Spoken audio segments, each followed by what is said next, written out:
Hey everybody, welcome to day 3 of Lighthouse Lessons here on Mystery Island.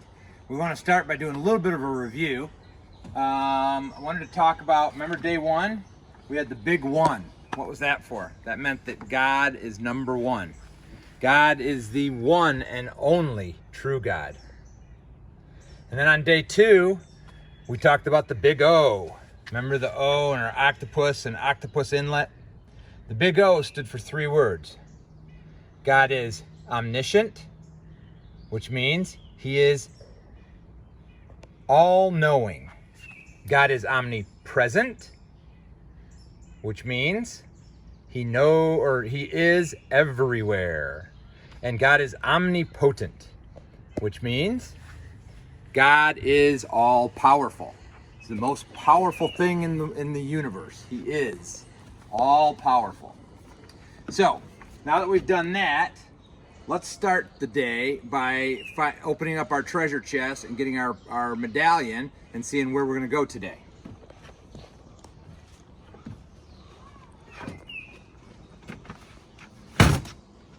So our medallion for today, let's see, find day 3, Captain Kyle, right there. Wow, where are we going, Mr. Mark? It looks like great white golf. Well, remember we started here and we went to Chameleon Cave. Wait, where did we start? We started here where it says start. Uh-huh. Yeah. And then we went to Chameleon Cave. Okay. Remember our chameleon was our animal the first day? Yep. And then we came over here to Octopus Inlet and we had our little octopus for our animal. Uh-huh. But today we're going to trudge all the way over here. Look how we can just scoot right through the water. Well, Mr. Mark, do you see this? I don't think you want to go right through that shark. Well, maybe we can jump over him. Well, I think there's a reason we're going around. Okay, so this is the Great White Gulf. So our medallion for today says three words: ruler, holy king. And do you see this? That's a crown. Is that what we're looking for today, Mr. Mark? Well, what we're looking for is to find out why we have a crown there. And that's to represent that God is king of all. Okay, so let's go ahead and meet our animal of the day. So our animal of the day is this scary little shark right here, and his name is Clark the Shark. Doesn't seem so scary when you call him Clark the Shark, does it? Maybe king of the sea, but God is king, ruler of all. So this guy thinks he's the king of the sea, and he might be, but there's somebody even more powerful than him, and that's our God, because our God is ruler of all. And you look right here, you see what these are, guys? That's what we call a school of fish. But look at it. It looks like they're in the shape of a crown, doesn't it? Wow, Mr. Mark, I guess we found our crown in our animal pal. Isn't that cool? Okay, let's talk about our verse of the day. Our verse of the day comes from the book of Isaiah. If you would, please read it with me. And one called to another and said, Holy, holy, holy is the Lord of hosts. The whole earth is full of his glory. Isaiah 6:3. And then our verse for the week. You know this one, kids. Say it with us. I will extol you, my God and King, and bless your name forever and ever. Psalm 145, verse 1. Okay, we're going to have a fun day today, guys, so get ready. Here we go. Okay, kids, our Bible lesson today is going to start by reading from the book of Isaiah, and we're in chapter 6, and I'm going to read the first verse. And it says, In the year that King Uzziah died, I saw the Lord sitting upon a throne, high and lifted up, and the train of his robe filled the temple. Now, do you guys know what a train is? A train of a robe? Let's go look at our posters, and I'll tell you. Okay, guys, when we talk about a train, we're not talking about a choo-choo train. We're talking about... Choo-choo! There's Captain Kyle. He's gonna help us out in a minute.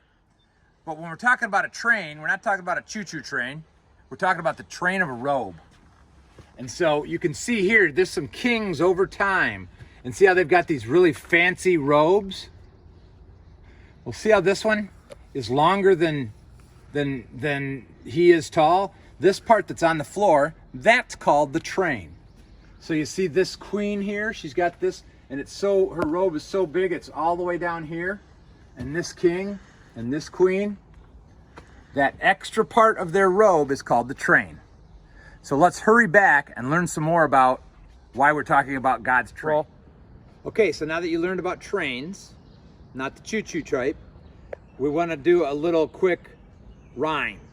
So I read the verse out of Isaiah chapter 6, verse 1. Our rhyme is, King Uzzah died, God is what?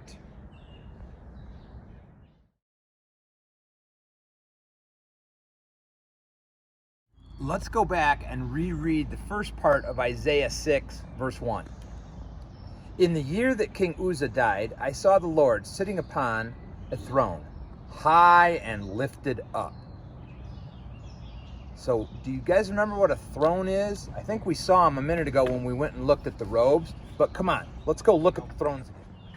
Okay, so we talked about the different robes that kings and queens wear, but now let's look at the chairs they sit in.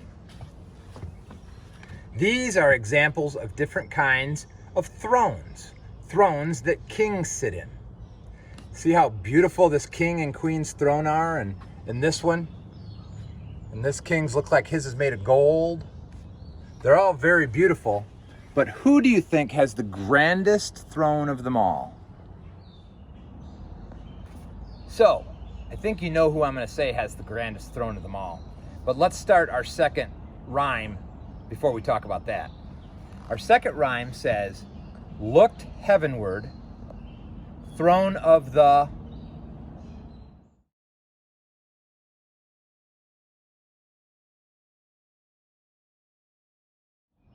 Look heavenward, throne of the Lord. So, in a vision Isaiah was given by God, he looked heavenward, or up to heaven, and guess what he saw? He saw the Lord's throne. Yes, a throne. But not just any throne. We saw that it was the throne of God, and it was being lifted up on high. Okay, so we looked at the thrones that kings and people who rule sit on. But God's throne is super special. It was the greatest throne ever, and it was lifted up high. He sits on a throne, and nothing can stop what he has planned. So let's say our two rhymes together now. The first one and the second one. King Uzzah died. God is alive.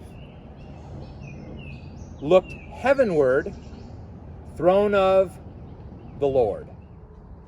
Hey friends, how about a third rhyme? This one says, temple with robe could fill the...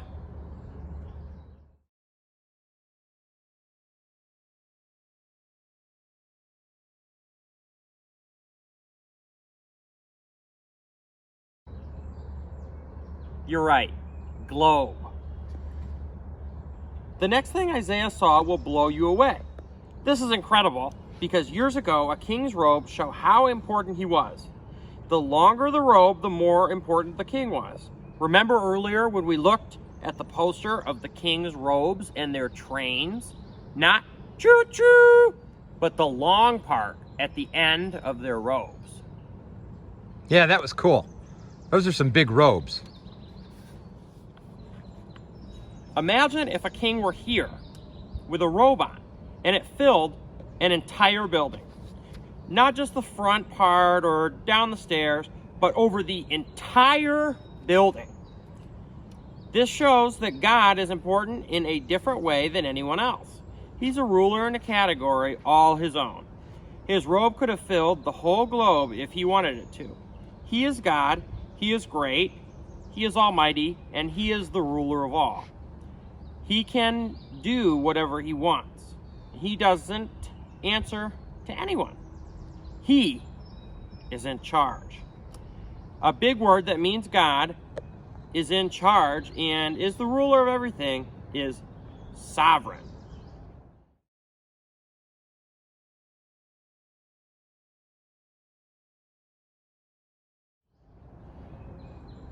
Do you see a smaller word at the end of the word sovereign? Reign. Yeah, I see that too. R-E-I-G-N. And you know, God is sovereign like none other. He reigns over everyone and everything. Does that mean he rules? Is reigning ruling? Sounds like it to me, Mr. Mark. Okay. And the great news is, he is not just a powerful king, but he's good. Can you imagine if he was powerful but not good?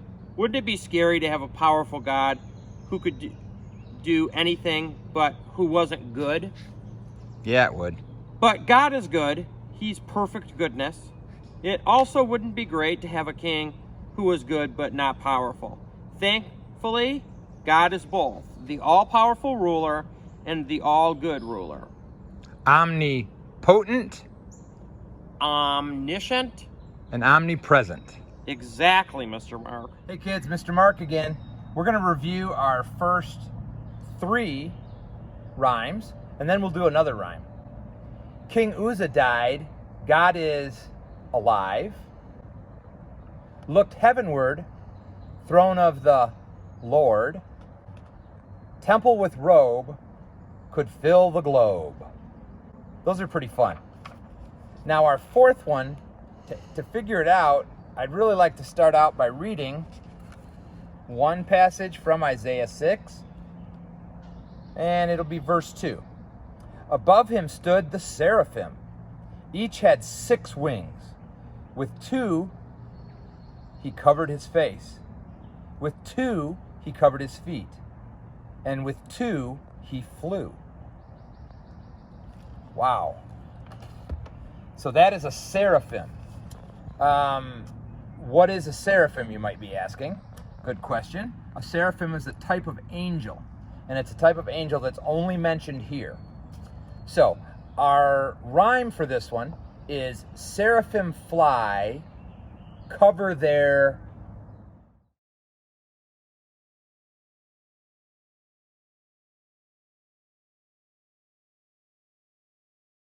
seraphim fly, cover their eyes. So, of course, nobody on earth really knows what they looked like, except Isaiah, of course. But we can use our imaginations based on the descriptions in the Bible, realizing that they would have been much more majestic and incredible than anything our drawings could ever show. But we do know that they were angels and they had 6 wings. So let's say our rhyme again one more time. Seraphim fly, cover their eyes. Hey friends, before we get to our 5th rhyme, I wanted to read another passage out of Isaiah 6. Isaiah 6:3. And one called to another and said, Holy, holy, holy is the Lord of hosts. The whole earth is full of his glory. Wow, that's a lot of glory. Now for our 5th rhyme. Holy was heard, super important what?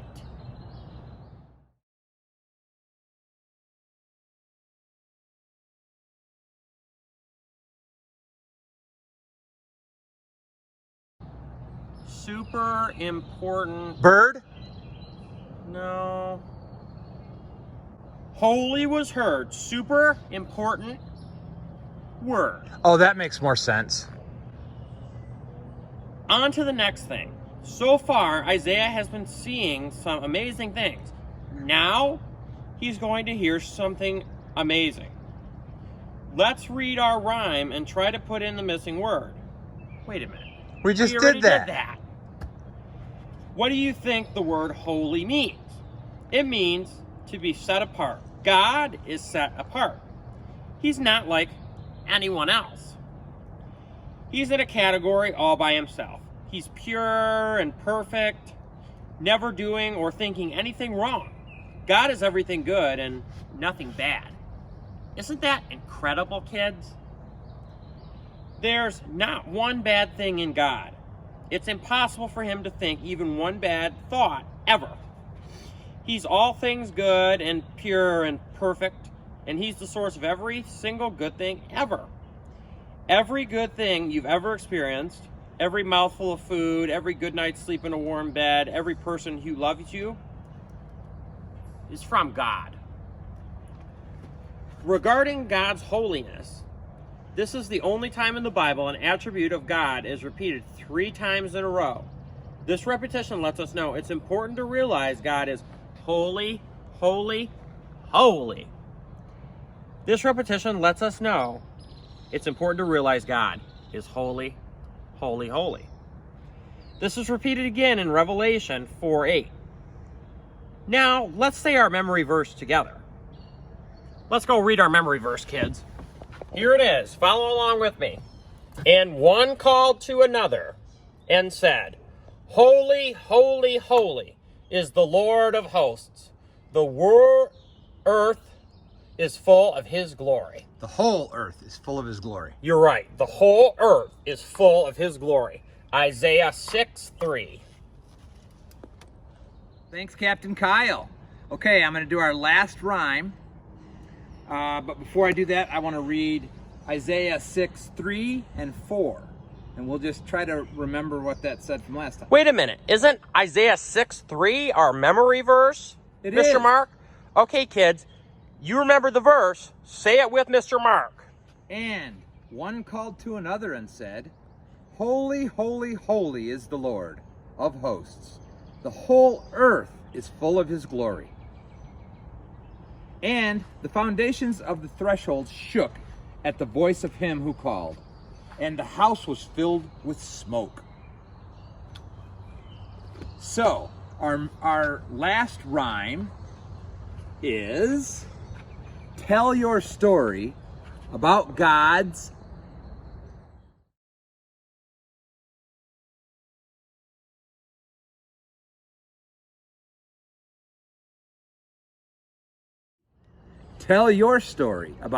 glory. First, we learned about the word holy. Holy, holy. That was Captain Kyle taught us about that. But now we've got another word, glory. What do you think that means? The Bible says the whole earth is full of his glory. This simply means that every single thing God has created shows us God's glory in some way. For example, have you ever looked up at the sky at night and seen those amazing stars? Or have you stood at the edge of the ocean and seen how huge and beautiful it was? Or watched an amazing little critter scurry across the ground? Or marvel at an animal at the zoo? Or watched a snowflake fall? Or thought about how amazing it is that Jesus came to earth? All of these things, and many, many more, show God's glory. Even you were created to bring God's glory. Bring God glory. In fact, that's the whole point of why you're here. He made you to bring him glory and enjoy him forever. Try to think of some things you've seen that show God's glory.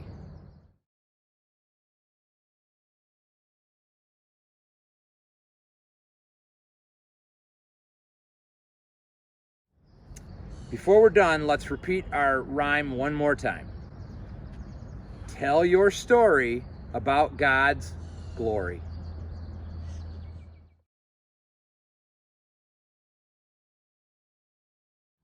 Okay, kids, you've learned a lot today. It's time for the lightning round. Are you guys ready? I'm sure you are. Question 1. Who is today's animal pal, and how does he remind us of God?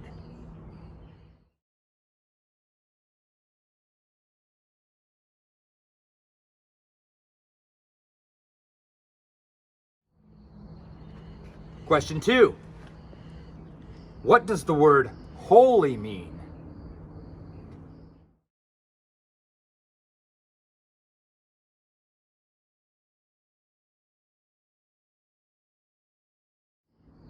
Question 3. Who was the king who died? His name starts with the ooh sound.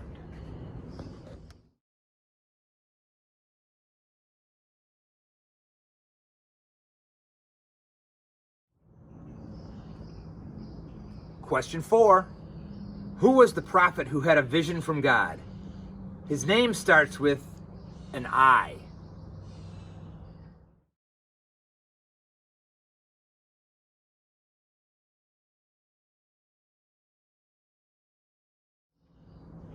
Question 5. Whom did Isaiah see seated on a throne? And what was he wearing?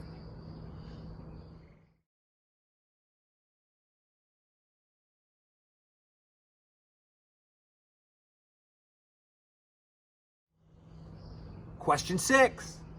The angels were saying that the whole earth is full of God's what?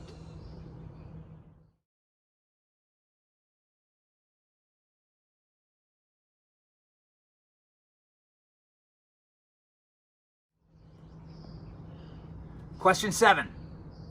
Can you think of an example of something in the earth that shows God's glory?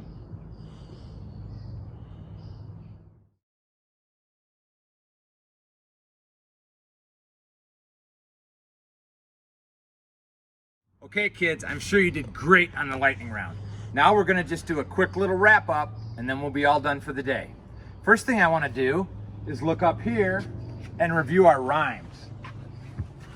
King Uzzah died. God is Alive. Looked heavenward, throne of the Lord. Temple with a robe could fill the Globe. Seraphim Seraphim fly, covered their eyes. Holy was heard, super important word. Tell your story about God's glory. glory. Next thing, Wow, Mr. Mark, those are catchy rhymes. I know, I think that helps you remember important things about God. We also need to remember our animal of the day. His name is Clark the Shark. And Clark the Shark might be the king of the sea, but this helps us remember that God is king over all. God is ruler. So coming back to our map, we know that we are on day 3, where we were at the Great White Gulf, and we learned that God was ruler. We looked at robes, and we talked about the robes' trains. We looked at all these fancy thrones, and we know that as fancy as all these are, God's throne is even more glorious. So, one more time, we're going to read our verse of the day. Read it along with me. And one called to another and said, Holy, holy, holy is the Lord of hosts. The whole earth is full of his glory. Isaiah 6:3. And then our verse for the week, if you'll read it with me again. I will extol you, my God and King, and bless your name forever and ever. Psalm 145, verse 1. I hope you guys had fun today. We're looking forward to seeing you again tomorrow. Bye-bye.